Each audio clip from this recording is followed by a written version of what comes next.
Hey guys, that's Belmont here, and in this video I'll be covering another great carbine, and that's the ACW-R.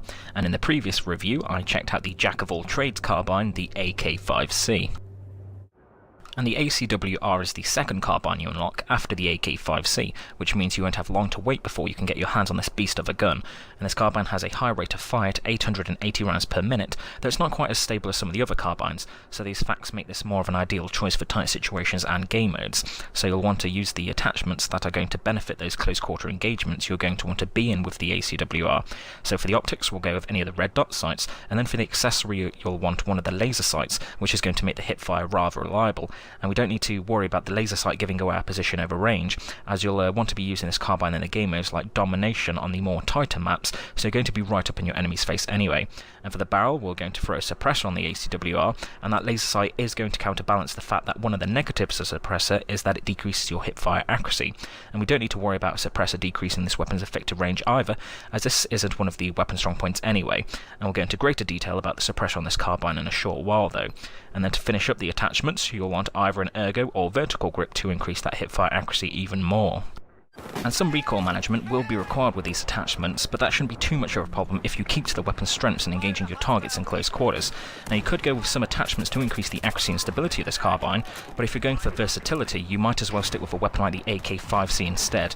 Again, this is a weapon you should only be taking into tighter and more fast-paced game modes and maps.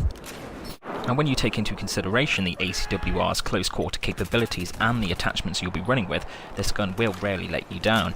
Its 880 rounds per minute tear through any enemies within 10 meters, and its reload speed of 1.83 seconds with bullets in the magazine and 2.3 seconds on empty means you'll never be caught exposed. It's a perfect carbine for anyone who likes to run and gun, but it's also ideal for flanking tactics due to its fast reload speed and high rate of fire. And this is where a suppressor comes in handy. With this loadout, you want to try and flank your targets as much as possible, so keep an eye on your minimap for enemy positions and try and find a route round to get to them from behind. Though you could argue that a suppressed LMG is more ideal for flanking, but the ACW-R's more than reliable reload speed and high rate of fire will usually take down your targets before anyone realises what hit them. And then I'll just leave the remainder of this clip to speak for itself in how deadly this weapon is exactly for flanking.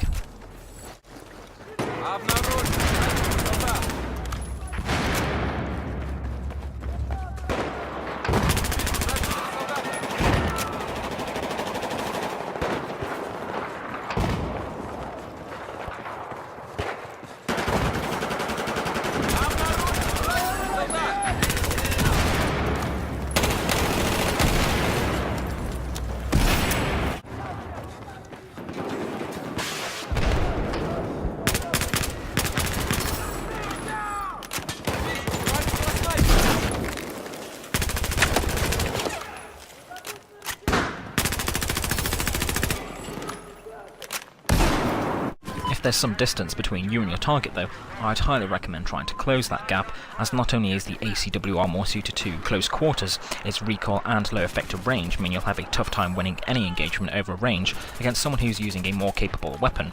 If you can't manage to close that gap though, I'd highly recommend putting some cover between you and your target if possible, and sticking to short controlled bursts, which will give you more of a fighting chance.